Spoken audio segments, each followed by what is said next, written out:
একটি কুচক্রী মহল তাদের হিরো স্বার্থ চরিতার্থের জন্য আমাদের গাইজাদিনের ডিক্লারেশন বাতিল করে আজকে আমাদেরকে এখানে নামতে বাধ্য করেছে। আমাদের চাকরি অনিশ্চিত, আমাদের ভবিষ্যৎ অনিশ্চিত, আমাদের সংসার অনিশ্চিত। এমতো অবস্থায় আমরা দায়িত্বহীন কণ্ঠে সরকারকে বলতে চাই, যারা আমাদের বিরুদ্ধে ষড়যন্ত্র করেছে, যারা আমাদের ডিক্লারেশন বাতিল করেছে, অবিলম্বে ডিক্লারেশন বাতিলের আদেশ বহাল করা হোক, আমাদেরকে পুনরায় পত্রিকা বের করার সুযোগ দেওয়া হোক। সরকারকে বলতে চাই, আপনাদের কাছে অনুরোধ, আপনারা সম্পূর্ণ যাচাই বাছাই করে আপনারা আমাদের জায়জাদিন পত্রিকা অফিস দখল মুক্ত করে আমাদেরকে ফিরিয়ে দিন।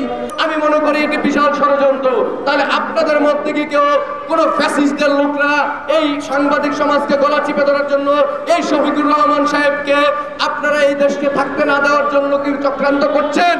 আমাদেরকে পত্রিকার ডিক্লারেশন বহাল করে আমাদের 7 শতাধিক যে পরিবার রয়েছে সারা বাংলাদেশে, আমাদের সাংবাদিক ভাই বোনরা আছেন, তারা আজকে একটি বেকায়দায় পড়ে গেছেন। এই ঈদকে সামনে রেখে আপনারা জানেন তারা এখন অনিশ্চয়তার দিকে চলে গেছেন। এই থেকে আমরা মুক্তি চাই।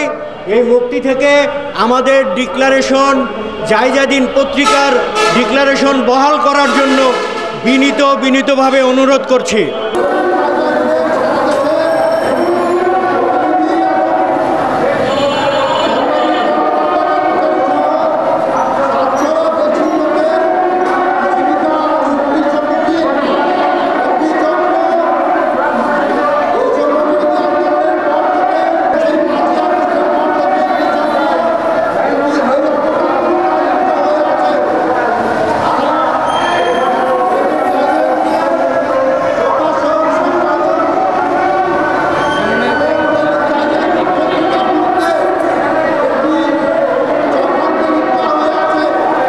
ছাপাখানা আইনে যতটুকু আমরা জানি, যদি ছাপাখানা পরিবর্তন হয় ডিসি অফিসকে ইনফর্ম করতে হয়, এরপর সেখান থেকে যদি তারা অনুমোদন দেয় তখন এই প্রিন্টার্স লাইন পরিবর্তন করা যায়।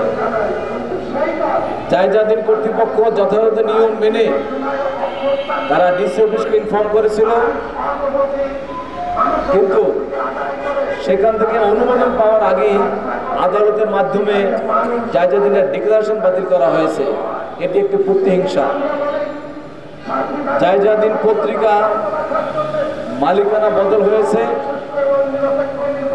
এজন্যই তখনকার মালিক এবং সম্পাদক নতুন পত্রিকা জায়জাদিন প্রতিদিন বাহির করার উদ্যোগ নিয়েছে এবং তারা এটি প্রকাশনায় গিয়েছে।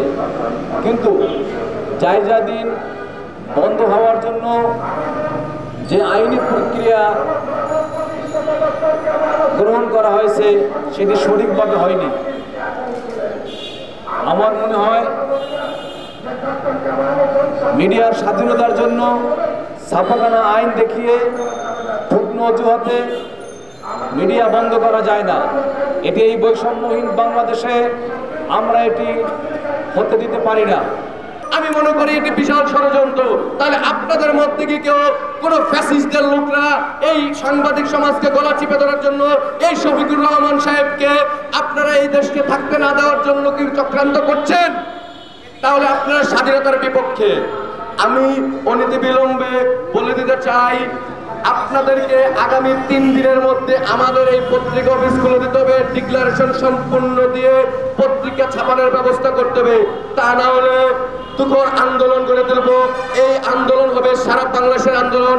সকল সাংবাদিক সমাজকে একসাথে নিয়ে আন্দোলন করবো। আমি উদ্যোক্ত আহ্বান জানাচ্ছি আমার সকল সাংবাদিক ভাইদেরকে, আপনারা ঘরে বসে থাকবেন না।